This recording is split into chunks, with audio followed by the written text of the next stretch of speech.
The moment my wife handed me a severance package in front of 14 board members, I knew exactly what she didn't that I had already won. She stood at the head of the table like she was addressing a press conference. Chin high, shoulders back. The same posture she used when we pitched Virion to skeptical investors 7 years ago. Except back then, I was standing beside her. Today, she had Ryan Hale tucked under her arm like a new accessory. The company needs fresh leadership in capital strategy, Vanessa said. Her voice didn't waver. Nathan has done incredible work, but we're entering a new phase, one that requires different energy. Different energy. 7 years of building. 3 near bankruptcies. I pulled this out with my own credit. 2 rounds of funding I secured while she was giving TED Talks about female entrepreneurship, and she reduced it to different energy. I didn't move, didn't blink. I just watched her. Ryan stood 2 feet behind her left shoulder, wearing a 3-piece Brioni suit that screamed, "I don't actually work here." He smiled at me. Not a smirk. A full, practiced smile. The kind you give someone when you've already counted their money and decided it's yours. "Nathan," he said, stepping forward. He slid a manila folder across the polished mahogany. "These are the transition documents. Standard stuff. You'll retain your board seat as special advisor. Non-voting. Compensation remains unchanged for 12 months. Non-voting." He said it like it was a promotion. I looked at the folder. Didn't touch it. Special advisor. I repeated. That's a title you give to retirees and people you're easing out the door. Ryan's smile tightened.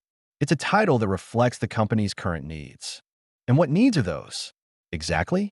The ones you identified during your 6 weeks of consulting? Vanessa cut in. "Nathan, don't." "Don't what?" "Ask questions?" I finally turned to face her fully. "You're demoting me in front of the entire board. I think I'm entitled to a little clarity." She held my gaze. 5 years ago, she would have softened, would have found my hand under the table, would have whispered trust Mel out of that night. There was no later that night anymore. There was only Ryan, standing where I used to stand, smelling like expensive cologne and bad intentions. "This isn't a demotion," Vanessa said. "It's a restructuring. You've been stressed lately. The merger negotiations took a lot out of you." "We think." "We?" I interrupted. "Since when is there a we that doesn't include me?" Ryan laughed. A short, dismissive bark. "Nathan, come on. Don't make this harder than it needs to be." "Harder for who?" "You?" I stood up slowly. Not aggressive. Controlled. The same way I moved during hostile takeover negotiations. "Because from where I'm sitting, this looks pretty easy for you. Walk in. Take the seat. Steal the wife. Textbook play." Vanessa's face went red. "That's enough." "Is it?" "Because I don't think we're anywhere close to enough." I picked up the folder, opened it, skimmed the terms. Severance. Non disparagement. A clause about returning company property within 24 hours. They drafted this days ago. Maybe weeks. "You planned this," I said quietly, "before you even told me there was a problem. Before you gave me a chance to defend myself." Vanessa's jaw tightened. "I didn't want it to come to this. But you let anyway." Silence. The board members shifted in their chairs. No one met my eyes. These were men I'd brought into the company. Men whose families I'd hosted at my home. Men who'd clap me on the back at Christmas parties and call me a genius. Not one of them spoke. I turned to Ryan. "You think you've won something here, but you don't understand what you're stepping into." Ryan folded his arms. "Enlighten me. Virion's capital structure isn't a spreadsheet. It's a web. Every investor relationship, every bank covenant, every credit line that I built those. Personally, you don't inherit trust by sitting in someone's chair. You earn it, and you haven't earned a thing. I'll manage." "Sure you will." I picked up my pen, signed the documents, closed the folder. "But before I go, there's something you should know." I reached into my jacket pocket, pulled out my phone, opened the shareholder portal, and projected it onto the wall screen. The board leaned forward. "What's this?" Vanessa asked. "Our shareholder agreement. Section 14. Subsection C." I highlighted the text.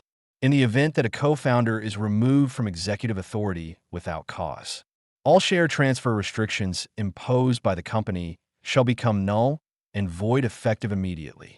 Ryan's smile evaporated. "That's not. It's exactly what it looks like." I looked at Vanessa. Do you remember when we wrote that clause? She was pale now. It was during the Series B. You said it was standard protection. It was protection. For me. Against exactly this scenario. I pocketed my phone. You see, Vanessa, I never fully trusted that you wouldn't be talked into something stupid. So I left myself a way out. You wouldn't sell, she said. Her voice cracked. 18%. You'd crash the stock. No, I transfer the stock to someone who understands its value. I walked toward the door, stopped, turned. I'll give you until tomorrow morning to reconsider. But I wouldn't hold my breath. Ryan stepped forward. You're bluffing. I looked at him, really looked, saw the desperation hiding behind the confidence, the fear behind the smirk. Am I? I left. The elevator ride down was the quietest 30 seconds of my life. I didn't feel angry. I didn't feel sad. I felt something colder than a kind of surgical clarity, like I was watching myself from outside my own body. By the time I hit the lobby, I was already dialing. Marcus Webb. Marcus. It's Nathan Cole. A pause. Then, I heard. Vanessa's press release just crossed my desk. Special advisor. That's rough. Nate. It's irrelevant. I'm selling. Another pause. Longer this time. Say that again. My entire stake. 18.3%. I want it gone by market open tomorrow. You're serious. I've never been more serious about anything. Marcus exhaled. I could hear him calculating. You know what this will do to Virion's valuation, right? I know exactly what it will do. That's why I'm calling you first. Why me? We're competitors. Exactly. You're the one person Vanessa can't afford to have owning a piece of her company. Silence stretched across the line. Then Marcus laughed, low and appreciative. Goddamn. Nate, you're cold. I learned from the best. Your wife? Myself. We negotiated for 45 minutes. Price. Terms. Transfer mechanics. I didn't haggle. I didn't bluff. I told him my number. And he met it. At midnight, the contracts were signed digitally. By 2 a.m., the shares were transferred.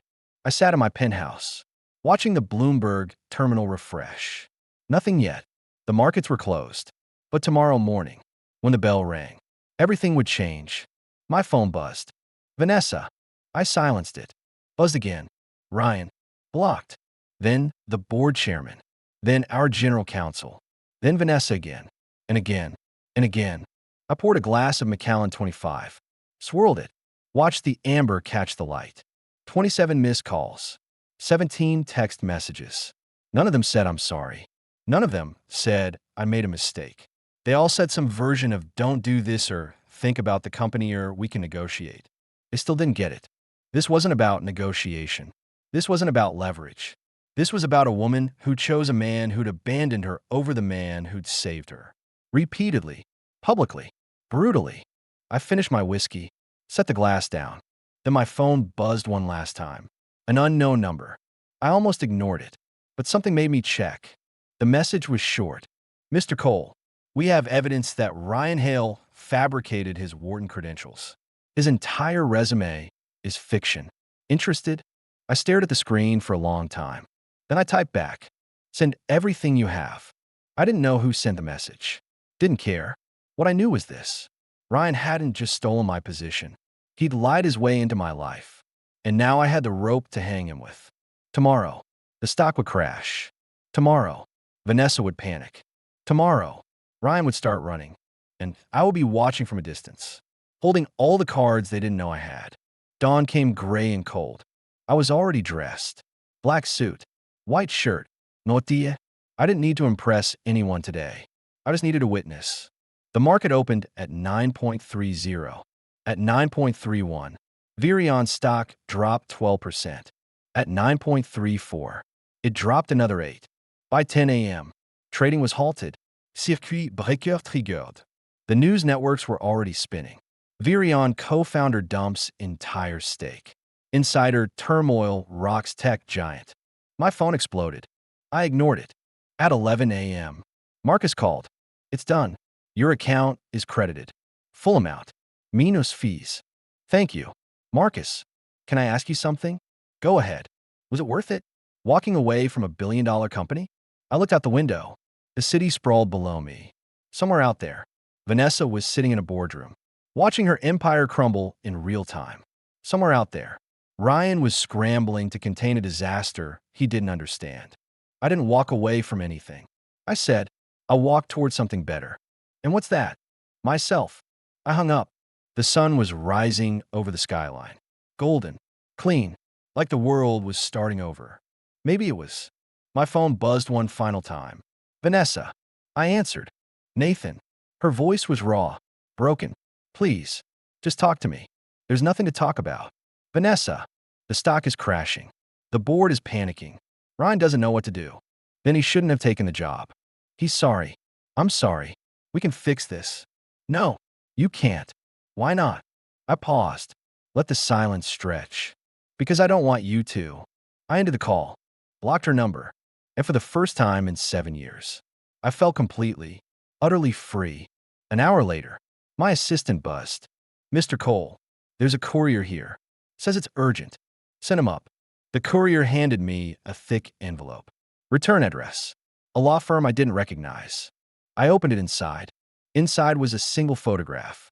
Ryan Hale, shaking hands with a man I recognized as the CFO of the European acquisition target Vanessa had been courting. The timestamp was 3 months old before Ryan officially joined Virion. Attached was a note. He was negotiating his kickback before he even started. Thought you should know. No signature. I set the photo down, looked at my reflection in the window. The man staring back at me wasn't the same one who'd walked into that boardroom yesterday. That man had been a husband, a partner, a believer. This man was something else entirely. And he was just getting started. 3 days after I sold my shares, Vanessa showed up at my office. Not my old office at Virion. My new one. A temporary space I'd leased in a building 3 blocks away from the carnage. Small. Functional. No receptionist. No name on the door. She found me anyway. She walked in without knocking. No assistant to stop her. No security to slow her down. Just Vanessa, wearing yesterday's clothes and yesterday's mascara. Looking like she'd been awake for 48 hours straight. You destroyed us. Her voice was hoarse. Raw. Like she'd been screaming. I didn't look up from my laptop. Close the door behind you. Do you even care what you've done? The stock is down 40%. We lost 3 institutional investors yesterday. The board is talking about replacing management. I heard. You heard? She slammed her palm on my desk. Hard. The monitor wobbled. This is your company too. Nathan. Or it was. Until you decided to burn it to the ground. I finally looked at her. She was trembling. Not from cold. From rage. From fear. From something deeper that she hadn't admitted to herself yet. Sit down. Vanessa. I don't want to sit down. Sit down anyway. She didn't move. So I stood up, walked around the desk, leaned against the edge, arms crossed, looking at her the way I used to look at opposing counsel during depositions. Let me ask you something. I said, when you decided to demote me, did you think I would just accept it? Go quietly into retirement? Collect my severance and fade away? I thought you'd fight for us. I did fight for us. For 3 years. While Ryan was whispering in your ear. I fought. I warned you about his deals. I showed you the red flags. I begged you to slow down and think. Her chin trembled. You were jealous. Yes, I was jealous. Of course I was jealous. My wife was spending more time with her ex-boyfriend than with me. But that didn't make me wrong about his deals. She looked away. He said you were trying to undermine me. He would say that. He's been lying to you since the day he came back. He loved me. He loved your stock price. Silence. Vanessa sank into the chair across from my desk. Not gracefully. Not like a CEO. Like a woman whose legs had given out. I don't know what to do. She whispered. I sat back down. Then listen. For once in your life. Just listen. She stayed for an hour. I laid it out for her. The numbers. The risks. The timeline. The fact that Ryan had pushed through 3 separate acquisitions without proper due diligence. And all 3 were bleeding cash. The fact that he'd restructured our debt in ways that triggered early repayment clauses if the stock dropped below a certain threshold. Which it had. By Friday, I said, the banks can call in $400 million in loans. Do you have $400 million in liquid assets? Vanessa shook her head. Then you need to start negotiating extensions. Today. Right now. I can't. The board won't authorize. You don't need authorization. You're still the CEO. Use your authority before they take it away from you. She stared at me. Why are you helping me? I'm not helping you. I'm telling you the truth. What you do with it is your problem. I thought you wanted me to fail. If I wanted you to fail, I wouldn't be here. I'd be on a beach somewhere, drinking rum and watching your press conferences on YouTube. She almost laughed. Almost. It died in her throat. Nathan, don't. Don't say anything you'll regret tomorrow. I already regret everything. Good. Regret is useful. Guilt is useless. Regret makes you change. Guilt just makes you feel bad while you keep making the same mistakes. She nodded slowly, stood up, walked to the door. Then she stopped. Ryan wants to meet with you. I don't want to meet with Ryan. He says he can explain everything. I'm sure he can. He's very good at explaining things that aren't true. He's scared. Nathan, I've never seen him scared before. That's because he's never had anything real to lose. She left. I watched her walk down the hallway. Shoulders hunched. Footsteps heavy. For a moment, I felt something. Not pity. Not forgiveness. Something smaller. A flicker of the man I used to be. The one who would have run after her and fixed everything. I killed that flicker. Closed the door. Went back to work. 2 days later, Ryan made his move. He didn't call. Didn't email. He called a press conference. I watched it live on CNBC from my office. Ryan stood at a podium in front of Virion's headquarters, wearing a navy suit that cost more than most people's cars. Behind him, a banner read, Viron Capital, the next chapter. Ladies and gentlemen, he began, I want to address the rumors directly. He looked confident, polished. The cameras loved him. Recent events have raised questions about Virion's leadership and financial stability. Let me be clear. This company is stronger than ever. The departure of my predecessor was a mutual decision based on strategic differences. Nothing more. My predecessor, he couldn't even say my name. The stock volatility we're seeing is temporary. We have multiple offers for strategic partnerships. We're in advanced talks with 3 major institutional investors. And I personally guarantee that Virion will emerge from this period stronger than before. A reporter shouted, What about the allegations regarding your credentials? Ryan's smile didn't waver. Baseless. Filed by disgruntled parties with a vested interest in destabilizing the company. Are you referring to Nathan Cole? I'm referring to anyone who would put personal grievances above the well-being of 10,000 employees. Smooth. Professional. Completely hollow. I picked up my phone. Called my lawyer. Released the file. All of it. All of it. 30 minutes later, every major news outlet received a PDF. Ryan Hale's Wharton transcript. Forged. His MBA certificate. Fake. His previous employment history at Goldman Sachs. He'd worked there for 11 months as an analyst. Not 5 years as a vice president. The documents I'd received from the anonymous source were thorough. Bank statements showing payments to a diploma mill. Email correspondence with a forger. Even a handwritten letter from Ryan to the forgery service, complaining about the quality of the first draft. By 3 p.m., Ryan Hale was trending on Twitter. By 5 p.m., Virion's board announced an emergency meeting. By 8 p.m., Ryan's lawyer released a statement. Mr. Hale denies all allegations and will vigorously defend his reputation. Nobody believed him. Vanessa called me at midnight. He lied to me. I know. For 3 years. Everything. His degree. His job history. His connections. All of it. I know. I introduced him to my parents. I defended him to the board. I chose him over my own husband. You did. She was crying now. Not the quiet tears of a woman who wanted sympathy. The ugly, gasping sobs of someone whose entire reality had just collapsed. He said he loved me. He probably did. In his way. People like Ryan love what they can take. And he took a lot from you. What do? Fire him. Publicly. Immediately. Call another press conference tomorrow morning and announce that Virion has terminated all ties with Ryan Hale pending investigation.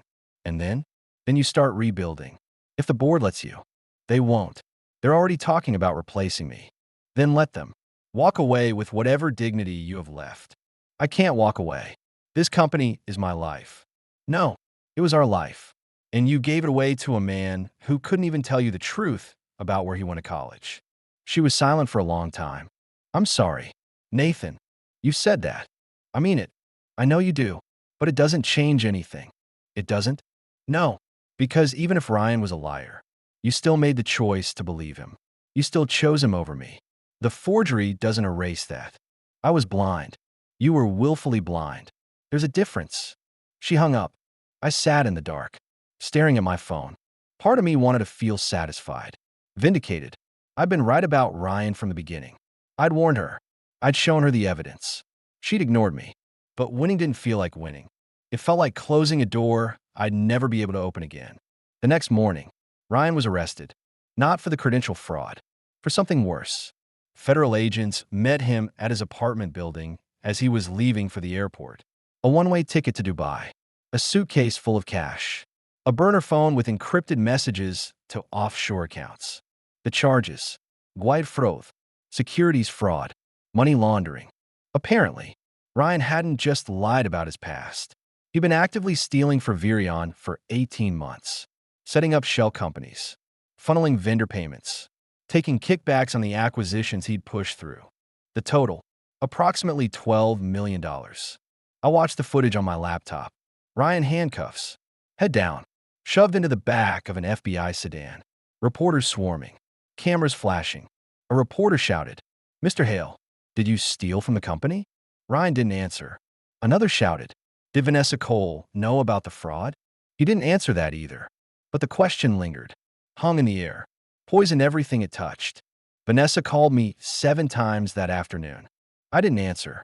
She sent texts. Long ones. Desperate ones. They think I was involved. The board is meeting tonight. They're going to vote me out. Nathan, please. I need you. I read every one. Responded to none. At 9 p.m., my lawyer called. They're bringing Vanessa in for questioning tomorrow. Unofficial. For now. But the FBI is involved. On what basis? Ryan's testimony. He's cooperating, trying to reduce his sentence. He's claiming Vanessa authorized the fraudulent transactions. Is that true? Does it matter? He'll say whatever he needs to say, and the board will use it as cover to push her out. I stared at the ceiling. What does she need? A lawyer. A good one. And someone to vouch for her character. Call Mark Sullivan. He's the best white-collar defense attorney in the state. Tell him I'll cover the retainer. A pause. You're defending her? I'm not defending her. I'm making sure she doesn't go to prison for a crime she didn't commit. Why? Because despite everything, she's still the mother of my company, and I don't let other people burn what I built. 3 weeks later, I attended Virion's final board meeting. Not as a member, as a spectator. Vanessa sat at the head of the table. But she wasn't the same woman who demoted me 3 months ago. She was thinner, paler. Her eyes had shadows underneath them that no amount of concealer could hide. The board voted unanimously to remove her as CEO. She didn't fight it, didn't argue. She simply nodded, signed the resignation papers, and stood up. I want to say something, she said. The board waited. I made mistakes, terrible mistakes. I trusted the wrong person. I hurt the right person, and I destroyed everything I spent a decade building. She looked at me, directly, for the first time since the demotion. Nathan was right about everything. About Ryan, about the acquisitions, about the risk. I didn't listen because I was too proud to admit that I needed him. She paused, swallowed. I don't expect forgiveness. I don't deserve it. But I want everyone in this room to know. Nathan Cole saved this company more times than any of us will ever understand. And I repaid him by stabbing him in the back. She picked up her bag, walked toward the door, stopped, turned. If any of you ever have a partner who loves you half as much as Nathan loved me, don't make the same mistake I did. She left. The room was silent. I stood up, walked out without a word. I found her in the parking garage, sitting in her car, staring at the steering wheel. I knocked on the window. She rolled it down. You okay? No. Want to get a drink? She looked at me, surprised, hopeful, afraid. Are you serious? I'm serious. Why? I shrugged. Because I don't hate you. Vanessa, I'm disappointed in you. I'm angry at you. But I don't hate you. She started crying. I waited. When she was done, I opened her car door. Come on. There's a bar 2 blocks away. They make a decent Manhattan. She got out, followed me. We walked in silence. And for the first time in months, I didn't feel like I was walking away from something. I felt like I was walking towards something new. She came to me not as a CEO, but as a woman who had finally run out of people to blame. It was 2 in the morning when the buzzer rang. I'd been awake anyway, staring at deal memos, redoing spreadsheets I'd already checked twice. Sleep had become a luxury I didn't allow myself. Not when there was still blood in the water. I pressed the intercom. Who is it? It's me. Vanessa's voice. Cracked. Thin. Like she'd been crying for hours. I hesitated, then buzzed her in. She walked through my door, looking like a ghost, wearing human skin. No muck-up. Hair tangled. A wrinkled blazer thrown over a t-shirt I didn't recognize. She was holding a manila folder clutched to her chest like a lifeline. I didn't know where else to go. I stepped aside, let her in. She stood in the middle of my living room, looking around like she'd never seen it before. She hadn't. Not since I moved out of the penthouse we'd shared. This place was smaller, cleaner. Mine. They're coming after me personally. Her voice was flat, mechanical, like she was reading a script. The banks, the investors, the SEC. My father's trust fund is frozen. They're saying I was complicit, that I knew about Ryan's fraud. Were you? She looked at me, eyes wide. Hurt. No. God. Nathan. No. I was stupid. I was blind. But I wasn't criminal. I walked to the kitchen, poured 2 glasses of whiskey, handed her one. She took it, drank half in one gulp. You're going to testify against me, she said. Ryan. His lawyers reached out. They're offering a deal. He says if I take responsibility, he'll get a lighter sentence. For what? He stole $12 million. He says I authorized the transfers, that I knew about the shell companies, that we were in it together. Can he prove that? No, but he can make it look like I did. He kept emails, forged signatures. He was planning this from the beginning. I sat down across from her. Then you fight. How? I don't have money for lawyers. I don't have allies. The board threw me out. The media is calling me the queen of fraud. I have nothing. You have me. She stared at me. After everything I did, I'm not doing it for you. I'm doing it because Ryan thinks he's going to walk away clean. And I refuse to let that happen. She started crying, quietly, without sound, tears streaming down her face while she gripped the whiskey glass like it was the only solid thing left in the world. I thought if I proved I could succeed without you, I'd finally feel equal. She whispered, but I wasn't trying to be equal. I was trying to be superior, and I destroyed everything. You didn't destroy everything. You destroyed Virion. You destroyed our marriage. But you didn't destroy me. She reached for my hand. I pulled back. I don't want you back. Vanessa, I wanted you to see me. And you never did. I see you now. Too late. She nodded, took another drink, set the glass down. Ryan told me you were planning a hostile takeover, that you were going to force me out and take full control. I laughed, bitter, short, and you believed him. He had documents, spreadsheets, emails. He forged them, just like he forged his transcripts, just like he forged the acquisition reports. Lying is what he does. I know that now. But you didn't then. You chose to believe him over me. The man who mortgaged his house to save your company. The man who stayed up for 72 hours straight to close your first round of funding. The man who married you when you had nothing. She broke, sobbing now. Ugly, uncontrolled. I didn't move to comfort her. When she finally stopped, she said, "What do I do? Hire a lawyer. Let me handle the rest." Why would you do that? Because I want to watch Ryan Hale rot in a federal prison. And I need you alive and free to make that happen. She flinched, but she nodded. I'll do whatever you say. Good. First thing tomorrow. We go to the FBI. Together. You tell them everything. Every conversation. Every email. Every time Ryan asked you to sign something you didn't fully read. They'll indict me. Not if you cooperate first. Voluntary disclosure.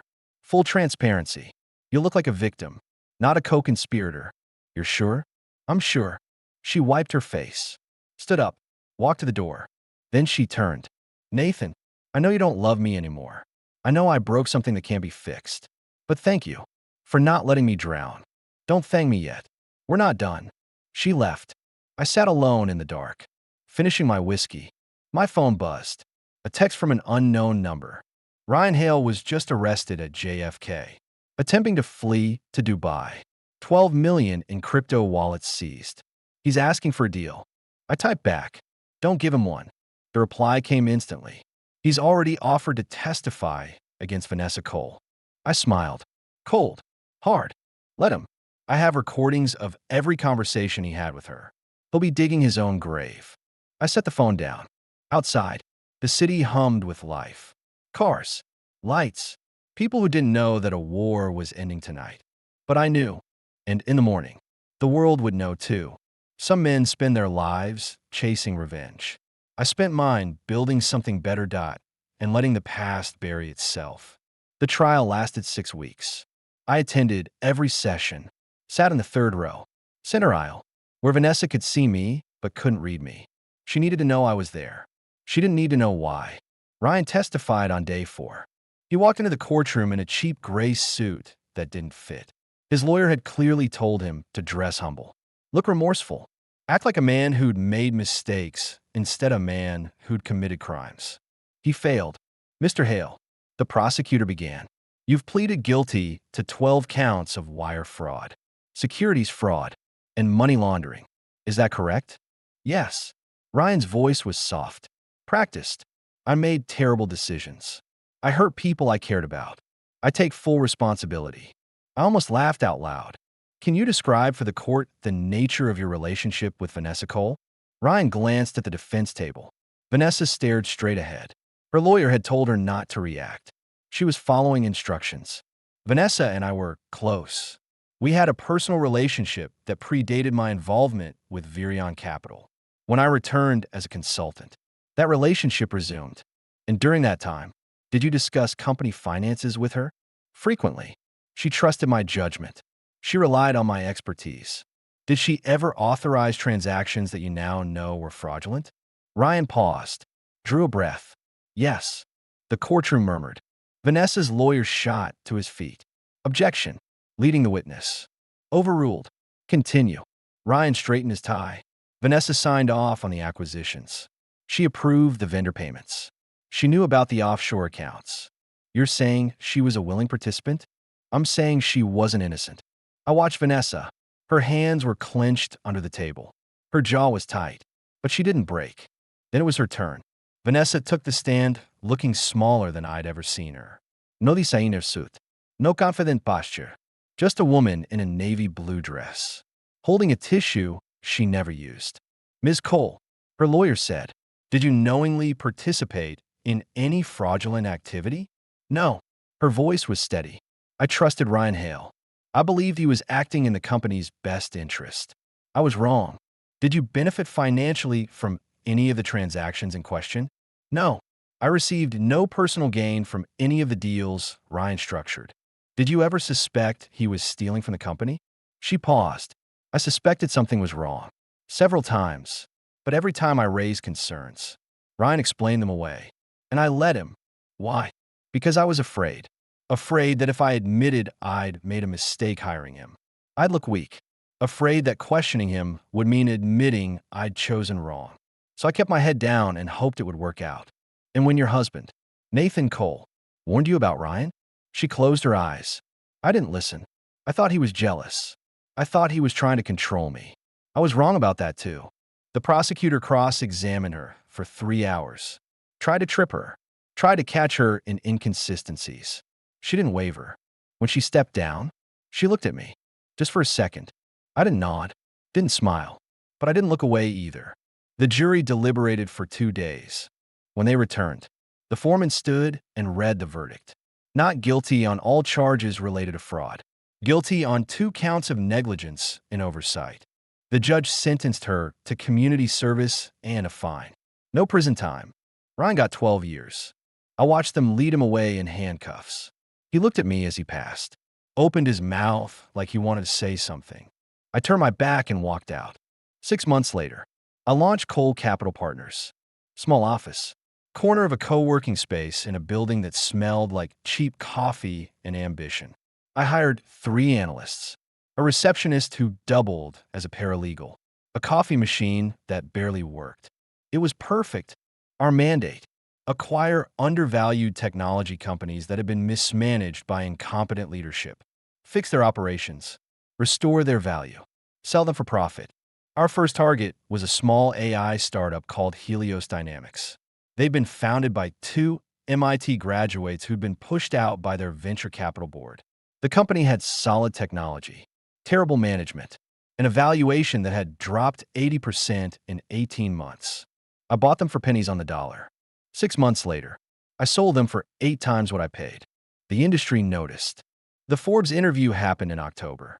The journalist was a young woman named Sarah Chun. Sharp, prepared. She'd done her homework. "Mr. Cole, you've been called the Undertaker of Silicon Valley. How you feel about that label?" I leaned back in my chair.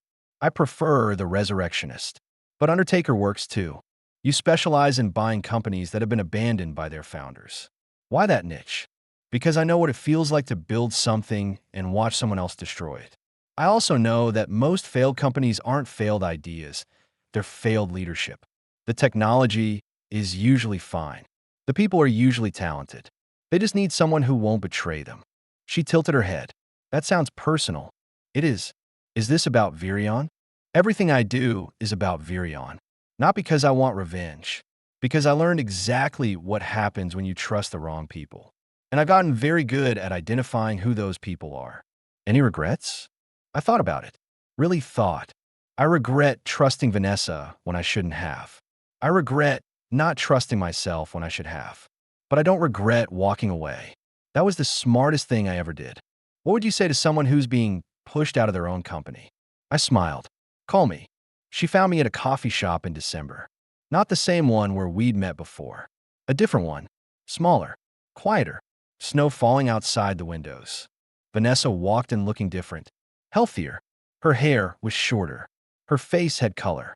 She was wearing a simple wool coat and carrying a diaper bag. I almost didn't recognize her. "Nathan." "Vanessa." She sat down across from me. Ordered a tea. Her hands were steady.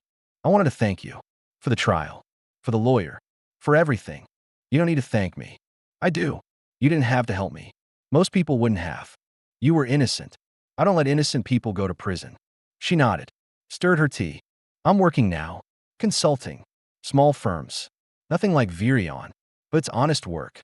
"Good. I'm also." She paused. Touched her stomach. "I'm pregnant. Ryan's. I'm keeping it." I didn't react.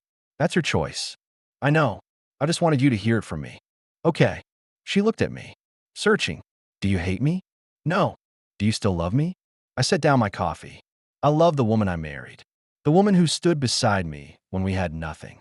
The woman who believed in us when everyone else thought we were crazy. That woman is still in there somewhere. But I don't know if she's the same person who walked into that boardroom and handed me a severance package. She's not. That woman learned her lesson. Learning and changing are two different things." "I know. I'm trying." "Good." She stood up, shouldered her bag. "I hope you find someone who deserves you." "Nathan." "Someone who sees you the way you always deserve to be seen." "Me too."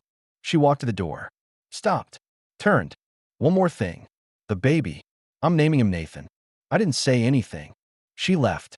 I sat there for a long time, staring at my cold coffee. 2 years later, I gave the keynote at the Global Tech Summit. 5,000 people in the audience.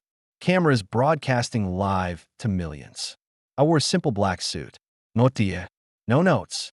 "I want to tell you a story." I began. About a man who thought he had everything. A beautiful wife. A successful company. A future that seemed limitless. The crowd was silent. He was wrong. He had none of those things. What he had was an illusion. And illusions shatter the moment you try to hold them. I paused. Let the words settle. That man was me. I told him the story. Not the sanitized version. The real one. The betrayal. The boardroom. The sale. The collapse. The trial. When I finished, the room was quiet. I'm not telling you this for sympathy. I'm telling you because there's a lesson in it. Trust is not a strategy. Loyalty is not a contract. And love is not a guarantee. I looked out at the faces. I sold my shares not to punish my wife, but to free myself. And in freeing myself, I finally understood what I should have known all along. Love isn't ownership, and neither is a company. The applause was thunderous. I stepped off stage. My phone buzzed. A text from an unknown number. Mr. Cole, I'm a founder being pushed out of my own company. I need help. Can we talk? I smiled. Type back. Tell me your story. I'm listening.